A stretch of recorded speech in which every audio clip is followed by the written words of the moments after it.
Hello, everyone. Welcome back to Grown Ups, the podcast. Happy Monday, Ellie. How are you?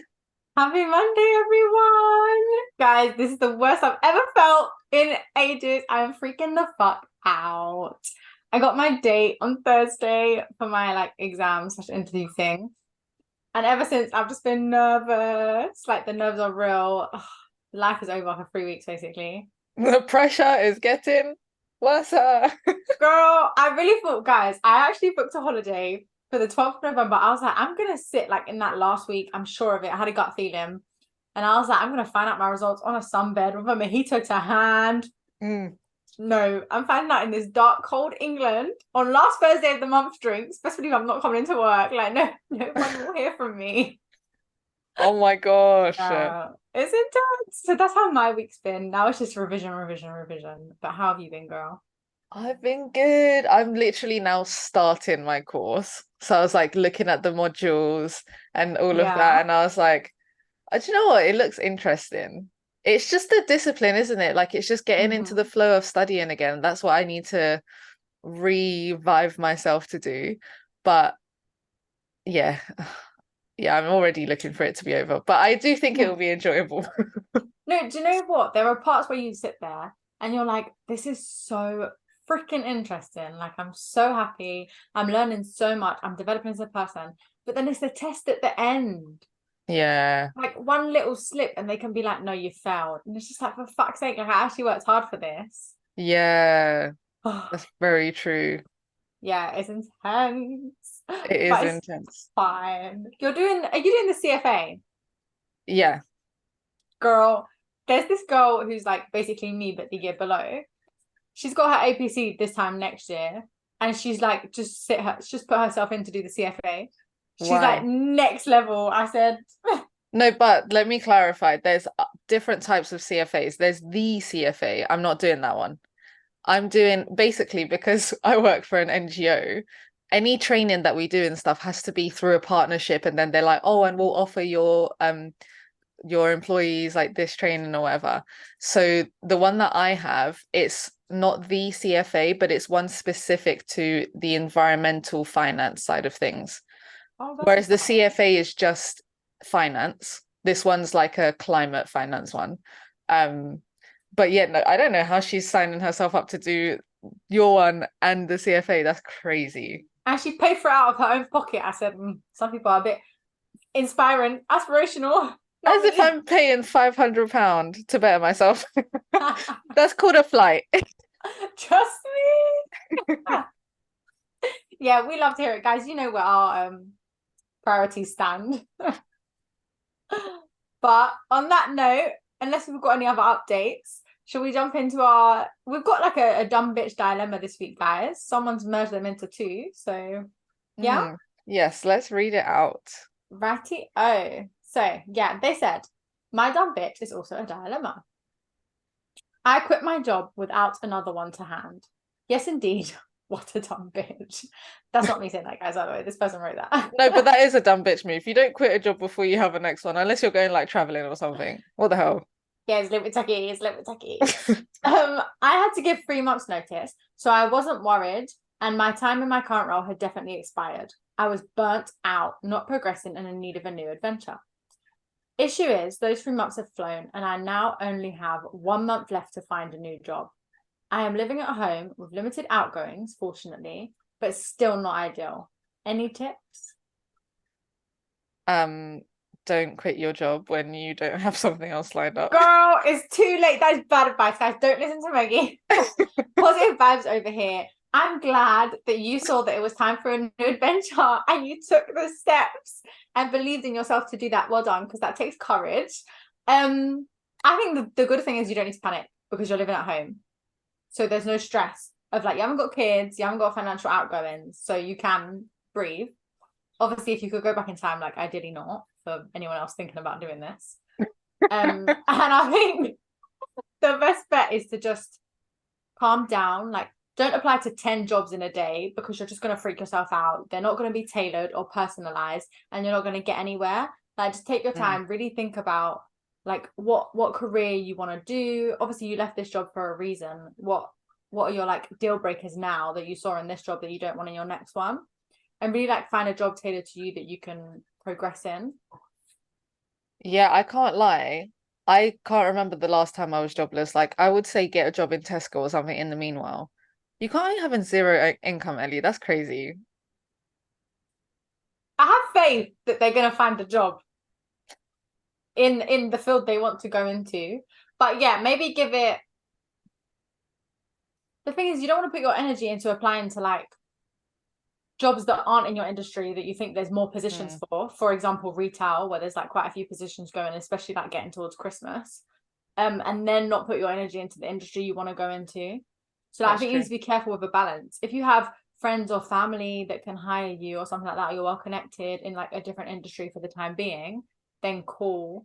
Or if there is an old job that you used to have, like that you can go into for now, or a side hustle or something like that, cool. But I'd say, yeah, focus your energies on the career you want to go into because it might make you look a bit like messy. Do you know what I mean? If you have hella different industries dotting your Yeah, do you know what? Applying for jobs is a full-time job. Like, Mm. as you said, I don't think you should apply for like 10 jobs a day because they're not tailored to it. So you're just wasting your time. Like, spend more hours on one good job that you actually want to do. And you probably won't even get an interview, but just keep going until you do because that is the job market. And also, since you have so much time on your hands, reach out to people on LinkedIn and meet up with them for a coffee, network, build your Mm. network. And maybe there'll be like an apprenticeship here or like, can I work shadow you here or whatever. So at least you're doing something if you're so concerned about getting a job in your career field. Yeah. Or worst case scenario, apply for a postgrad. Is Then you that not what we all do? Get a master's because you can't find anything else. trust me, then you got a year to find your career. Honestly. But yeah, I think you'll be fine. Don't panic. You've got backup, like family and stuff that you're living with. You'll be okay. Just yeah. Don't give anything to the job that you quit. Like you've got 1 month left. So just use your time when you should be working, looking for new jobs. Yeah, Yeah. sorry, that was mad judgmental from me. No, we've got to keep it real. I love the realness. Like We do. we don't want to be letting other people listening to the pod thinking they can go and quit their job or just be jobless. You know what I mean? Like each of their own. Some people have the luxury, some people don't. So really think about your circumstances before you do something like that. But if you find that your job is like not survivable, then by all means, your health is more important than anything. So Hmm, quite right. Quite right. fantastic. And on that note, we won't do a dilemma today because I feel like that touched our dilemma part of our pod. So Yeah. we'll jump straight into the poll slash question of the week. What did we So actually, the reason I wanted to ask this question of the week is Mhm. because I was in the office the other day and loads of people were in because we had like a social after work. So there were loads of people in.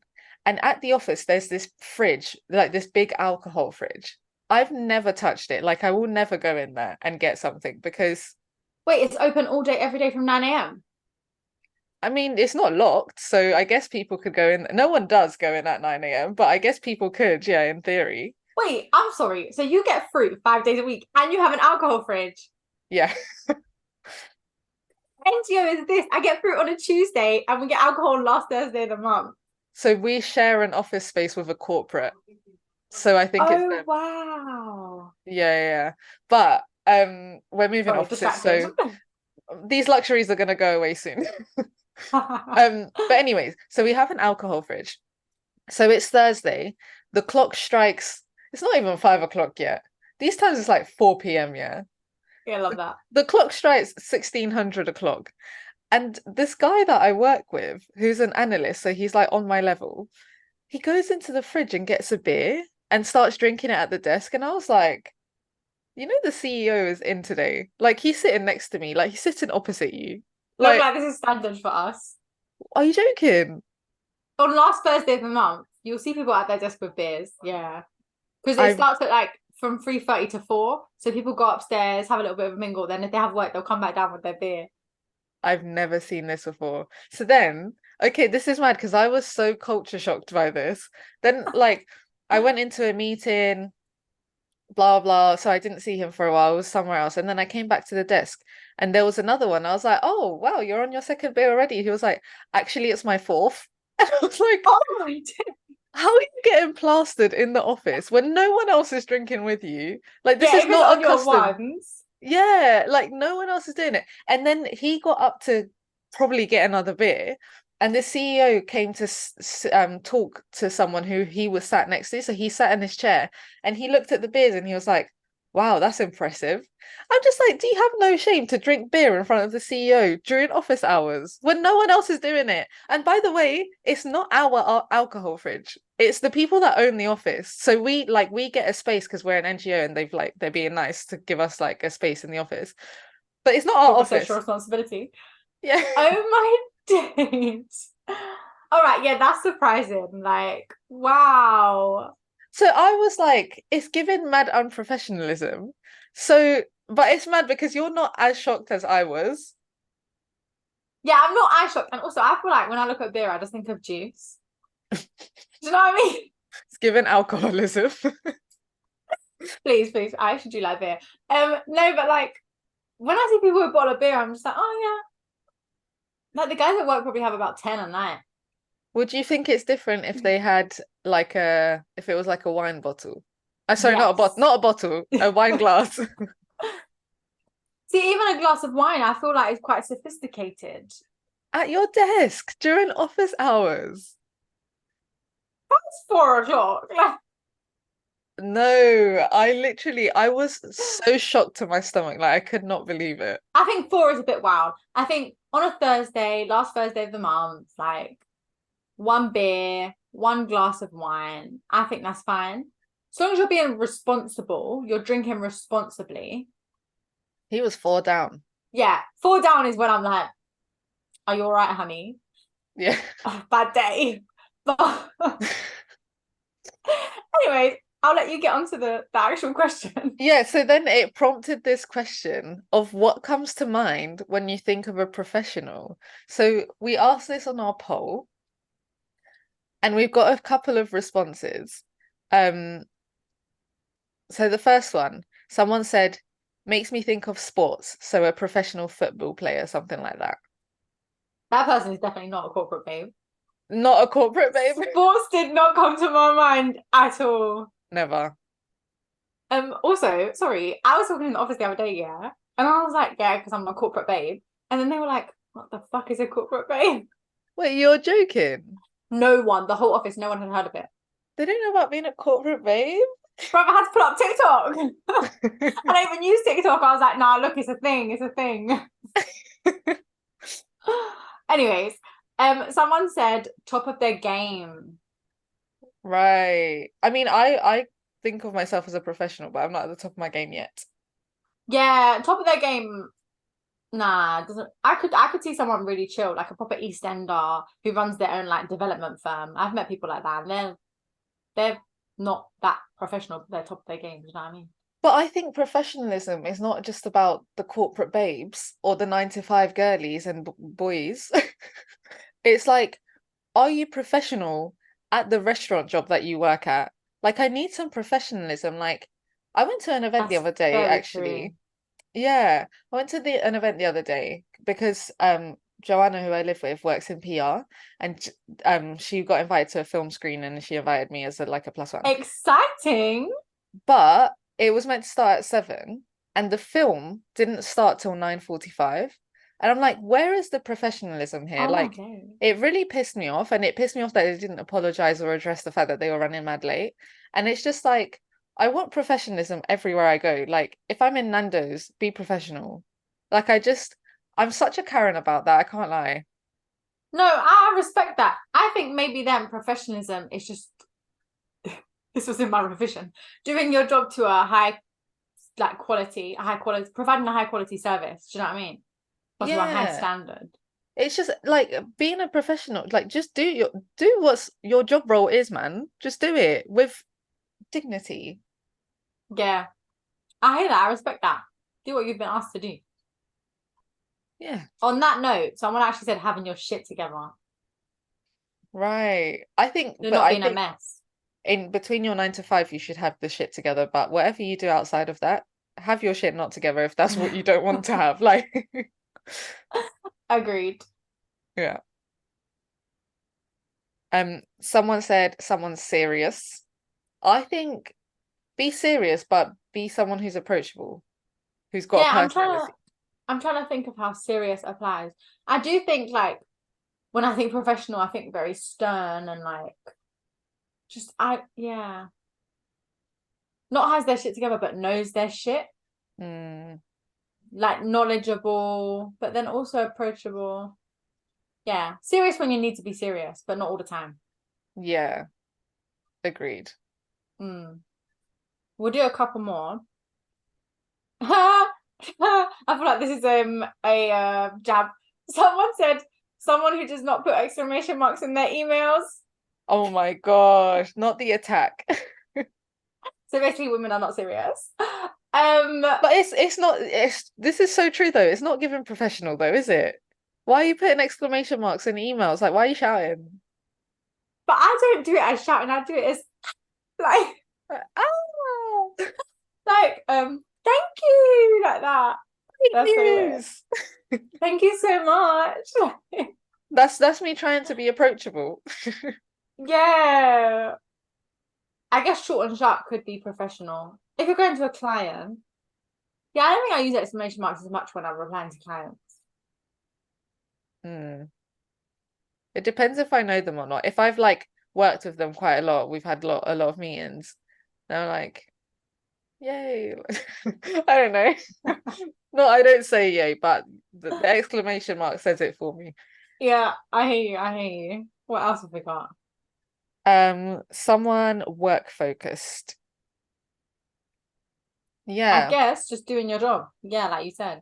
yeah, Someone who actually cares about their career and how they're perceived. yeah. But yeah, no, that's a good point, you know. I was speaking to someone once who like works in finance, and they were saying that like they don't even have social media because, but they were quite top of their game Mm. because it's like the perception of what kind of character they put online could impact their professional career. Yeah. Do you know what? It is weird, guys. We'll do another episode on this as well. But do you know, like how typically the normal person has a personality outside of their job and a personality inside of their job? Hmm. Because there is this whole like aura about acting professional. Imagine if like who you were in the office, I'm not gonna lie, mine are kind of merged. Someone even said to me yesterday, they were like, wow, they were like, when you first started, you did not sound like a Londoner. They were like, you sound like a Londoner now. Yeah. I was like, I passed my probation. So um yeah, I do feel like people tend to keep them separate. I couldn't imagine being the exact same person I am outside of work, inside of work. No, I'm definitely not. Yeah. Imagine being professional. You're outside of the office like all the time. Imagine that being you. Your work No. you being your you. Like Yeah, no, no, no. But I'm like very heavy on the not being the same person in work and outside of work. mm. Like I'm so heavy on that. Although in saying that, the people are starting to do a lot more things socially and they like want to do all of like these events and stuff and I'm like, oh gosh, is my character going to start to break as I try to become friends with these people? It's so hard. Like I completely agree. I don't think you should mix business and pleasure. But like I've given up. It's too hard. Because before I was basically being fake at work because I was just being all serious and like Mm. and now I'm just a mess, a hot mess. Should we do one more on this and then move on to our next question? Yeah. Okay. So someone said, oh, someone who is able to talk regardless of the company they are in slash the audience. I don't think that's professionalism. I think that's just a character trait. Like, are you introverted, extroverted? Are you confident? Because like you can put me in a lot of situations and I'll find a conversation to have with someone and at work or outside of work. But I think that's just like my character. I don't think that's anything to do with me being professional. Or is it? Yeah, I I don't know. guess no, I hear what you're saying in terms of yeah, being able to talk to anyone. I think professionalism in that sense, in terms of being able to what did that person say? someone who's able to talk regardless of the company they're in would be someone who's able to change their communication style, Yes. which I think is professional. But yeah, what you're saying depends on your character for sure. So there's like a Yeah. fine line. But that applies to social settings because like if I'm hanging out with people from Croydon, for example, like I've just met someone from Croydon, I'm like already I'm like, oh, I can really talk like myself. But if Yeah. I meet someone who's like, I don't know, like maybe they didn't grow up in this country or something, and their cultural awareness is like slightly different because of where they grew up, I try to not talk about certain things or like just mold myself to that person. Apparently, this is a thing, like everyone that you speak to, it's like you pick up on their energy and like their behavior and you kind of mirror it. Like Mirror social it. cues. Yeah. I can hear that. Like if someone's like busting mad joke, you're more inclined to bust another joke because you're in a Yeah. jokey situation. If you're having like, it's like if someone's opening up, maybe you'll share like a little something because they've opened up. Like you're mirroring what you're receiving. Yeah. No, very true. Hmm. I can see that. On that note, guys, we also asked people to tell us when, like Mickey's colleague, they knew or were the person who acted unprofessionally at work. So someone said, unprofessional is a someone in my big corporate office stealing the plants. Do you know what? I have thought about this so much. I've never done Oh, it, and what I you were know gonna say. no, I've never done it, and I never will do it. But some office plants are really nice. Like I wish I could take, those The hanging one. no, the walls, the live walls, the green walls. Oh, I wish I could take one of those walls and put it in my flat. Like that'd be so cool. they're really high maintenance. Yeah, I So no, know. thank you. But that's fucking hilarious. Are there not cameras in the office? In it, how do you get away with that? I do also That's think wild. about at the office that I'm in at the moment, they have such nice sofas. Like I love them. And do you remember when I was like looking for a sofa and then never ended up Yeah. getting one anyways? But I was like, gosh, would that fit through the lift? Like probably not. Like how did they get it up here? But obviously I would never do it, but like I have thought about it. I have visions of you pulling up in like a DFS van, sticking your sofa into the back. Literally. Yeah, staying over in the office is unprofessional unless it's stationary. I think that's fine. And food. I also think that's fine. Oh yeah, food is fine. Yeah. Yeah, Great. Glad standards. glad we agree on that. Um, someone said when my coworker swiped all my high profile jobs from right under my feet. Now that is bad. Unprofessional. Unprofessional. And you're a Think for waster. yourself. Like get your own jobs. Yeah, do not rate that in the slightest. So maybe being friendly and like a team worker, a team player is professional. A team player is a professional, yes, because if you Mm. actually look at it, if you win, I win, and vice versa. Yeah. I love that attitude. Yeah, man. Someone else said, unprofessional is not knowing the boundaries between a work event and a social event. Yeah. That's But then, facts. Been there, done that. yeah, yeah. But then should people be allowed to just let their hair loose? Yeah, we're all human. I think like when it's with clients and you're trying to impress, it's a different story. But when you're with Agreed. colleagues, like for some people, their colleagues are actually like their best friends. Oh, yeah. Yeah, like I know one of my sisters, her closest friends are her colleagues. To be fair, yeah, I'm actually going into the office more regular now. I actually am. Even my manager was like, "Wow, Wow. you're in the office like quite a lot these days." It's like, I know it makes a change, but which means that I'm starting to find more commonalities with people, and I'm like, gosh, if I did come in every day, which no one in my company does because that's not what we do, but if I did, like, I probably would become really close with these people. Like, we do have a lot of things in common, so I see how that can happen. Yeah, because like when you're young, you make your friends in school, in uni, in sixth form, or wherever you go. So like it's kind of natural for your Yeah. workplace people to become your friends. But then I find it awkward. I'm like, where do I draw the line? You can't be, I feel like you can't be your full self. Yeah. Do you It's know what? weird. That yeah, I don't know, because yeah, I haven't been like that close to someone, so I can't really comment. But I do imagine it's like, oh, you just never know. Yeah. One of my colleagues is like mad hot on like negative energy, people wishing bad things on him and like juju and stuff like that. And he's like so strict on it. He's like, no, I can't tell people stuff because they'll wish bad upon me. And I'm like, oh, making me Oh, nervous. Should I not have he's told people stuff? Like, he's scared of like evil eye. yeah, Hmm. serious. Yeah, that's true. That's real though.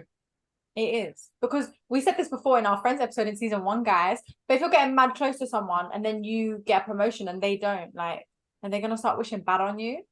Yeah, some people do, and it will be your closest friends. Yeah. Yeah, it's Mm. techie. Um, Someone said, I conducted an online interview while the candidate was laying in bed, like we were pillow talking. This sounds like one raunchy skit or something. What? So imagine you're doing an interview online with someone or over Zoom, and they're just in bed talking to you.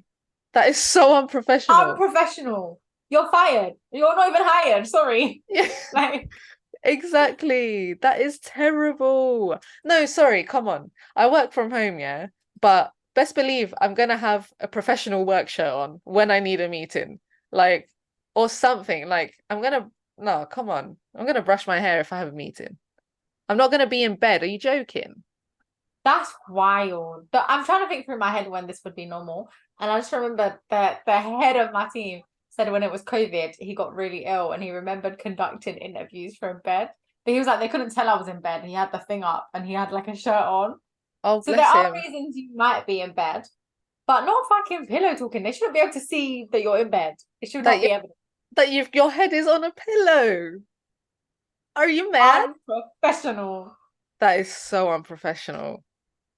Yeah, boy. That's awkward.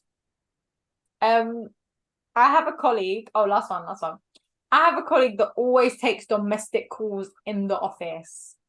It's domestic, like personal calls. Yeah, like yeah, I think so. Yeah, I'm not gonna lie. I've only had to do that once, but I go outside on the balcony. Like I don't take it in front of everyone. Yeah, no.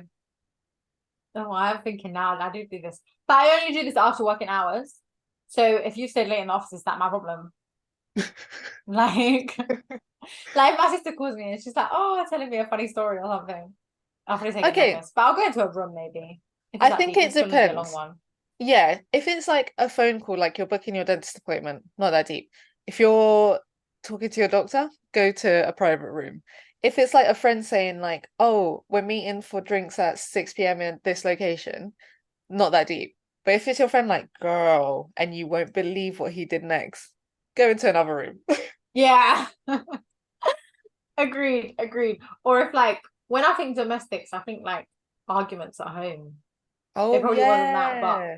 if it's that, then bitch, you better leave the whole building and take a walk around the block. Like, 100%. If you're gonna be shouting at your man, do it out. Actually, I want to hear. So maybe do it next to me.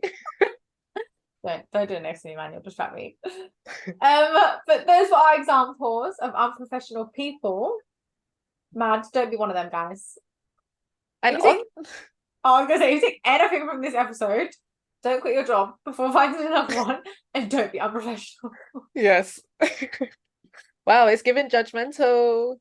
Um, but on that note about being unprofessional, Sorry, ew, that was so gross. that was gross. Guys, I'm sorry. I'm sick. I'm revising. Life's hard.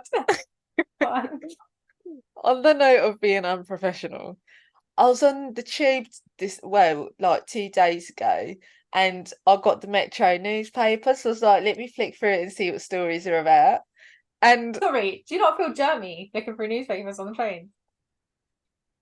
I feel germy on the train Full anyways. stop. Yeah, but I don't get like a used one, I get the new ones.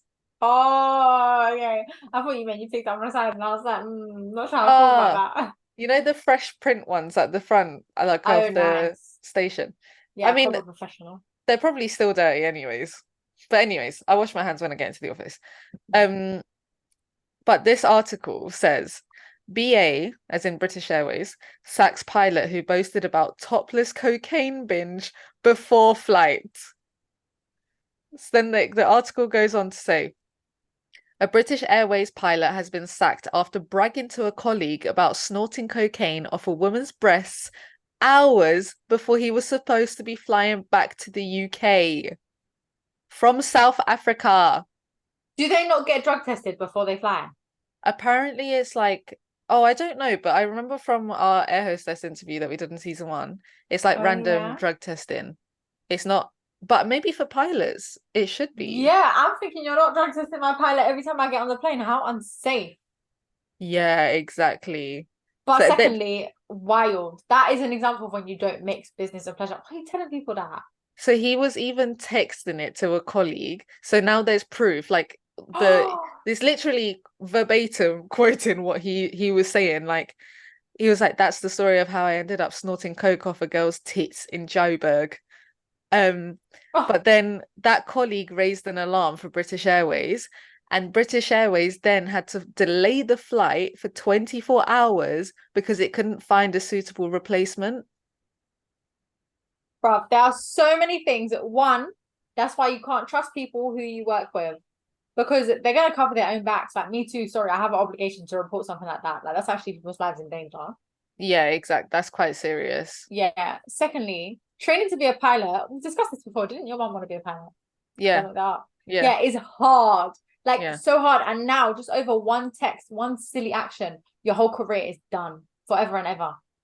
So apparently the hold up cost the airline 100 grand because now you're having to refund people. If people had insurance, now they're claiming insurance, and then to that leads on Damn. to further delays because now you've had to get a replacement pilot. So where are you getting them from? Like it's just yeah, like and he apparently it's really sad because he's like he's a father of one from Devon.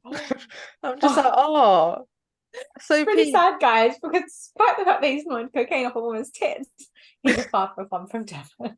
He is, but imagine this being your dad. That's so In the embarrassing. newspaper, that's bad embarrassment. Yeah, fam, in the newspaper article, they literally have a picture of him. Like, it's there's no hiding for him. Like, this I is always feel like so sympathetic for people, even when they make mistakes like this, like severe mistakes. Because I'm just like, something led you to make that mistake. Maybe you had a bit too much to drink, or it was just a bad day, and it just happened. Maybe that just that one time, and because of that one time, your life is flipped upside down. I was thinking, yeah, whilst I was reading, I was like, damn, like what if this actually was a one-time situation? Like Yeah. what if it actually he's not even like this, it just he got caught up in the maddest of the South African sauce. And he actually like it was actually just an oopsie. And then I was thinking, is cocaine even that? I've never taken cocaine, obviously, but like, is it even that bad? Like, it's not like he was on LSD. Like, is he really putting passengers? If he took cocaine like 12 hours ago, wouldn't he be okay? I don't know. I don't know. Is cocaine is an A class drug, right? I don't know if LSD is. Yeah. I don't actually know the effects of cocaine. I don't actually know what it does to you. The only thing I know is that once you've done it, you want more because it gives you a high that you'll never get again, I think. Yeah, but it's not like a hallucinogen drug. It's just Mm. like a energy. It just increases your heart rate, I think, something like that. I don't know, this isn't the podcast for that, but like it's like are people really I don't know, but then would I feel safe flying with a pilot if had I known had I seen him the night before doing coke off someone's breast? Like probably not. So yeah. Most definitely fucking not, mate. Get off my flight. But it is so sad. It is sad, like when people make mistakes. Everyone makes mistakes. He should have called in sick. Yeah, he definitely should have been boasting about it. Yeah, I would have called in sick if I were him. But yeah, just careful who you trust at work. Also, don't do things like that. And into our final part of our episode, guys, our Glassdoor review. So as always, it's a negative one because people just ain't happy with their jobs. People don't want to work. People don't want to have to work to earn money, basically. Let's be It seems real. like nobody wants to work these days. Days. I actually put into the I'm waffling now. I need to go revise. Like, what am I doing? I actually put into the £10 Amaze draw yesterday. I was like, just What is let that? me win. Oh my god, you don't know what the Amaze draws are? Is that a postcode lottery thing? Oh no. No, it's the house one. So they buy houses in different parts of like the country or the world. I think there's one in like Marbella or something. And you pay £10 and you go in, and over half, I think, of the proceeds go to charity. And then the rest probably pays for the houses and the staff or whatever. Like, yeah. Oh, I hope you win. No, I didn't. Oh, I'm pretty sure it got drawn. It would have got drawn already. I don't know. There was no high hopes, but I just thought it's for charity. yeah. Right. So to round off, simply unethical in the way they conduct business. Pros: the technology is interesting, but they fear letting anyone look at it. They expect you to take their word that it works without any testing. Sorry, the people who buy shit without looking at it, that's your own. Secondly, cons: unethical in their behavior. They have more broken relationships and unpaid bills from the past, with lots of mudslinging from their side, even.